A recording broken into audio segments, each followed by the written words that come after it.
to another board game Blitz by theplayersaid.com. I'm Alexander. I'm Grant. I'm Matt. Tim's not with us today, he was sick, but today we're taking a look at Tim was sick. He was sick. And Josh took his place. Josh decided he didn't want to be in the Josh is video. off camera. So today It's his game though. Yeah, it is. we played Scythe, which is a game I'd never played before. Matt never First played time. before, I think. And we First actually time. played with the brand new Invaders from the Fire expansion as well, new in retail. And I played it twice. I Yeah. played it twice. This game's designed by Jamie Stegmaier, and the art is one of the things that attracted a lot of people to it, and that's by Jakub Ruzalski. Hopefully pronouncing that correctly. Close enough. It's not a war game. It's not a war game. It's 4X.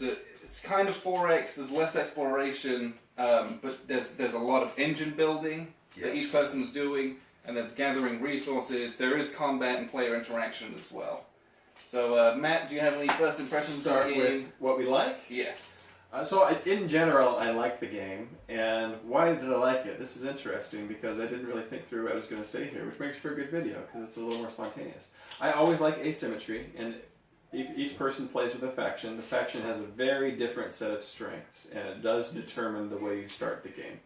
And that will lead me to one of my counter comments later. So the asymmetry is really good. I think just mechanics are clean, right? You know what to do. Everything is understandable, and there's plenty of interaction. So lots of good things about the game.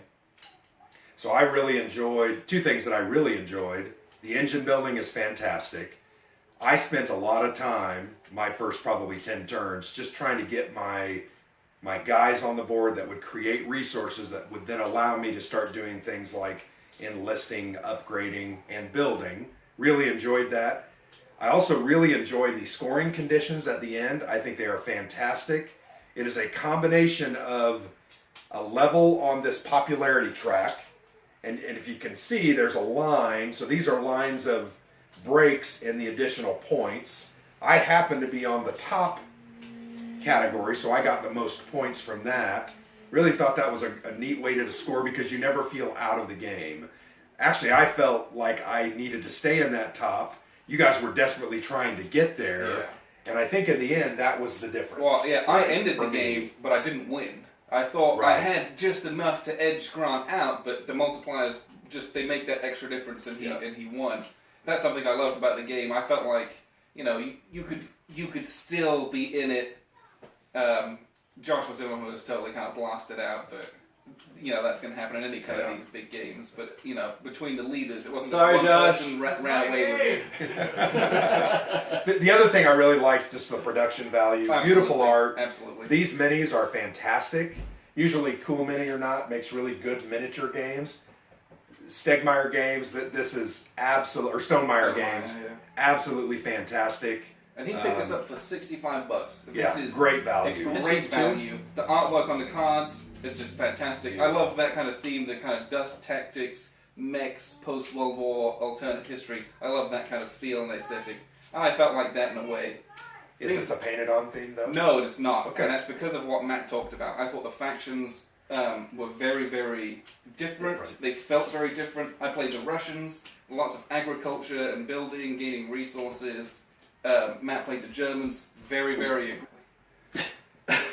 Sorry about that. But yes, the factions play very differently. I thought the theme was good. Going around exploring, collecting resources, and the factions helped kind of bring that to life as well. And the artwork helped as well. I thought that was good. Like you said, the mechanics were clean. So I was almost scared because the player boards have a lot of different looking pieces on it, and it kind of looks like it's kind of a bit of a mess. Really not the case. Yeah. Very, very simple. Put it down, and you just kind of do what it says. And so it looked intimidating. Really, really not. Yeah. That's something I enjoyed. One thing I don't like about the player boards and the different actions is I kept asking myself, how do I get these guys out again? Or how do I do that? And it's just the terminology, right? Right. Build is pretty straightforward. Deploy is. Upgrade is. Enlist. It's just maybe a little different word usage would have helped that, but I'm sure through playtesting they tried. Yeah, or just having, dozens of the more we different play, ways. the better. Right, you're going to be more probably. familiar. The downsides, to go to that side for me, the beginning of the game, frankly, was boring. When you start the game, there's completely insufficient resources to take the other optional action on you. So when you play, you put your... Where is my token there?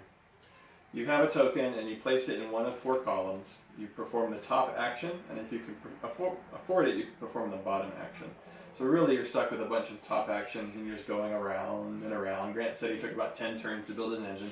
And frankly, Probably more than that. That's on the boring side for me. Because it's repetitive. You're producing, moving, producing, moving, it's in pretty small quantities. Yeah, Right. and you suggested, given that the faction has a very specific starting point to go after, they could get you a little bit of a head start. Maybe give you a couple give you a resources. choice of one or Right. two Right. between 2 head starts. So that was the beginning was boring, and the second aspect for me is actually the opposite side of the faction, the double-edged sword of the faction, because it really did force you to focus on something specific, and other players know exactly what you're going to focus on.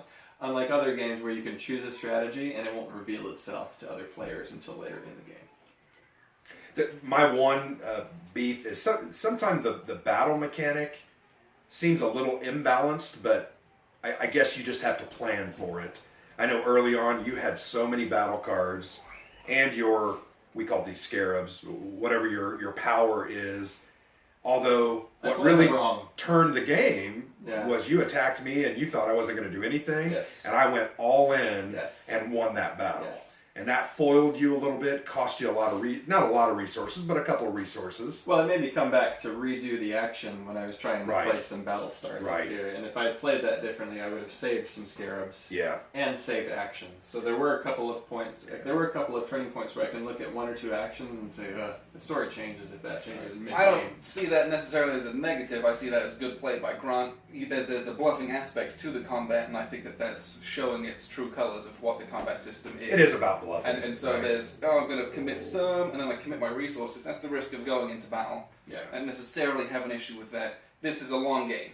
Don't kid yourselves. This is 3.5 hours. We've played about 3.5 hours, and 4 players. I don't know how much shorter that would get, particularly. If we played quite quickly, turns-wise, it's a long game with 4 people. So that's my only thing that I would say that's super negative about it. It's not super negative, but like, you have to understand what you're getting yourself into. But overall, this is a very good game. Fantastic. It was in my top 10 for 2016 just because it's a very good game. And you only played it once, huh? Right. Yeah, and I don't have a problem committing 3 hours to playing this. The beginning is much slower paced. I would call it methodical. Right. Because you really have to think about, you're preparing and gathering those resources slowly, but it makes those purchases and choosing the strategy much more valuable. And that much more important. Yeah. But yeah, it's much slower paced. And then towards the end, everyone's got their mechs out and you go fight, kill. So anything else? Not particularly. I think this game has got a lot of fanfare. I think people know what it is, people like it, and I would say I also very, very, very much like this game too. I really like it. I'm not going to make my top 10 because I'm not all that keen on 4X stuff, but it's a good game. Awesome. So thank you very much for watching. That was Scythe by Stonemaier Games. Thank you.